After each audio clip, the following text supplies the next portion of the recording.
नमस्कार शेतकरी मित्रांनो, सर्वात मोठी आणि आनंदाची बातमी म्हणजे राज्यातील शेतकऱ्यांच्या खात्यात उद्या तब्बल 4,000 रुपये जमा होणार आहेत. हे पैसे PM किसान सन्मान निधी आणि नमो शेतकरी महासन्मान निधी योजना या दोन्ही योजनांच्या माध्यमातून शेतकऱ्यांच्या खात्यात जमा होणार आहेत. त्यामुळे राज्यातील लाखो शेतकऱ्यांना मोठा दिलासा मिळणार आहे. दरम्यान देवेंद्र फडणवीस, एकनाथ शिंदे हे 30 जूनपूर्वी शेतकरी कर्जमाफीबाबत महत्त्वाचा निर्णय जाहीर करू शकतात, अशी माहिती कृषी मंत्री दत्तात्रय भरणे यांनी विधान परिषदेत दिली आहे. याच दरम्यान लाडकी बहीण योजनेबाबत मोठा गोंधळ निर्माण झाला आहे. अनेक महिलांनी eKYC पूर्ण करूनही त्यांना पैसे मिळाले नाहीत. त्यामुळे अनेक लाभार्थी महिला बँकांमध्ये हेलपाटे मारताना दिसत आहेत. पात्र अपात्र यादीबाबत मोठा गोंधळ असल्याचेही समोर आले आहेत.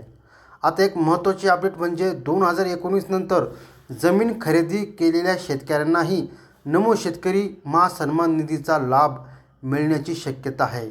कारण सरकार लवकरच या योजनेचे निकष बदलण्यात तयारीत आहे. आंतरराष्ट्रीय पातळीवरही मोठी घडामोड घडत आहे.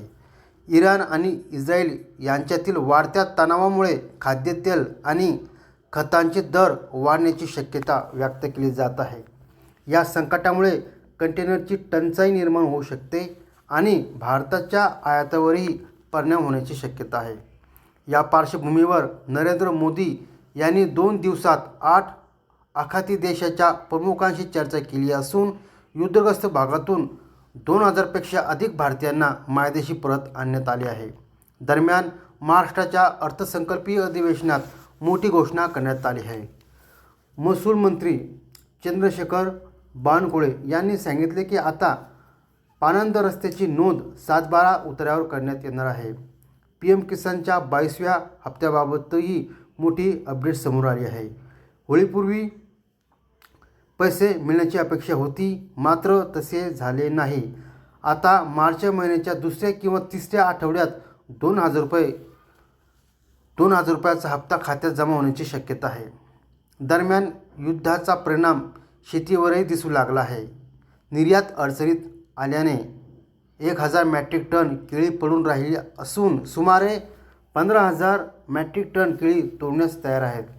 आता एक महत्त्वाचा निर्णय, तुमच्या नावावर 2.5 एकर जमीन असल्यास तुमचे राशन बंद होऊ शकते.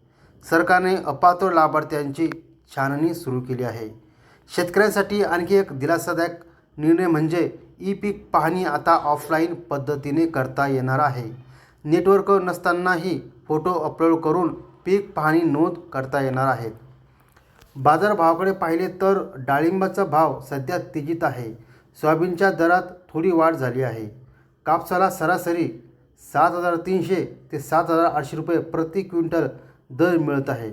टोमॅटोच्या दरात मात्र मोठे चढ उतार दिसत आहेत. राज्यातील मोठ्या बाजार समित्यांमध्ये टोमॅटोचा दर 800 ते 1,200 रुपये प्रति क्विंटल दरम्यान आहे. ज्वारीला वाण आणि गुणवत्तेनुसार 2,000 ते 5,000 रुपये भाव मिळत आहे. लाडकी बहीण योजनेबाबत आणखी एक मोठी बातमी समोर आली आहे. अनेक महिलांच्या खात्यात जानेवारी महिन्याचे 1,500 रुपये जमा झाले आहेत. आता फेब्रुवारी महिन्याचे पैसे कधी मिळणार याकडे सर्वांचे लक्ष लागले आहे. राज्याचा अर्थसंकल्प 6 मार्च रोजी सादर होणार असून त्यानंतर 2 ते 3 दिवसात पैसे जमा होण्याची शक्यता आहे. शेतकऱ्यांच्या पाणीपट्टीबाबतही मोठा वाद निर्माण झाला आहे. विहिरीवरील पाणीपट्टी आकारणी बंद करण्याची मागणी इरिगेशन फेडरेशन केली नसून अन्यथा आंदोलनाचा इशारा दिला आहे. उन्हाचा पारा चढत चाललेला आहे, त्यामुळे लिंबाचा भावही वाढत असून एक लिंबू 8 रुपयांना विकले जात आहे. कांद्याचे दर मात्र अजूनही पडलेले आहेत. त्यामुळे उत्पादन खर्चही निघत नसल्याने शेतकरी अडचणीत आले आहेत. दिव्यांग नागरिकांसाठी सरकारने मोठी योजना जाहीर केली आहे. आता टूल किट खरेदीसाठी 15,000 रुपयापर्यंत अर्थसहाय्य मिळणार आहे. इराण इस्रायल संघर्षामुळे जगभरात तेलाचे दर वाढण्याची भीती व्यक्त केली जात आहे. जहाजावर हल्ले झाल्याने तेल वाहतूक विस्कळीत झाली असून कच्च्या तेलाच्या दरात 10% वाढ झाली आहे. राज्य सरकारने राष्ट्रीय कृषी विकास योजनेतील 350 कोटी रुपये कृषी यांत्रिकीकरणासाठी वळवले आहेत. त्यामुळे यंत्रे आणि अवजारे खरेदी केलेले शेतकऱ्यांचे रखडलेले अनुदान मिळण्याची शक्यता आहे. राशन कार्डधारकांसाठीही महत्त्वाची बातमी आहे. सरकारने अपात्र लाभार्थ्यांची तपासणी सुरू केली असून मिशन सुधार अंतर्गत शिधापत्रिकांची पडताळणी केली जात आहे. इंधनाबाबत अफवा पसरल्याने काही ठिकाणी पेट्रोल पंपावर गर्दी झाली होती. मात्र प्रशासनाने स्पष्ट केले आहे की इंधनाचा पुरेसा साठा उपलब्ध आहे. वाढत्या उष्णतेच्या पार्श्वभूमीवर 9 मार्चपासून जिल्हा परिषद 7 ते 11:45 अशी राहणार आहे. मार्चच्या पहिल्या दिवशी तापमान 34.2 अंशावर पोहोचले असून यंदाच्या उन्हाळ्यातील सर्वाधिक तापमानाची नोंद झाली आहे.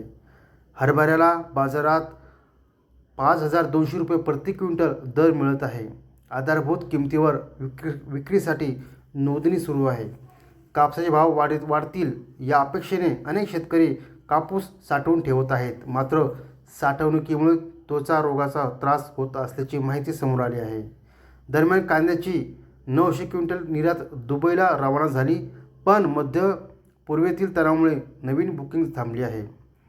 शेतकऱ्यांमध्ये वीज पुरवठ्याबाबत नाराजी वाढली आहे.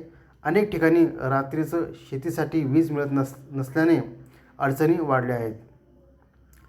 राज्य सरकारचा आणखी एक मोठा निर्णय म्हणजे आता शेतीमध्ये बांधकाम करण्यासाठी NA करण्याची गरज राहणार नाही.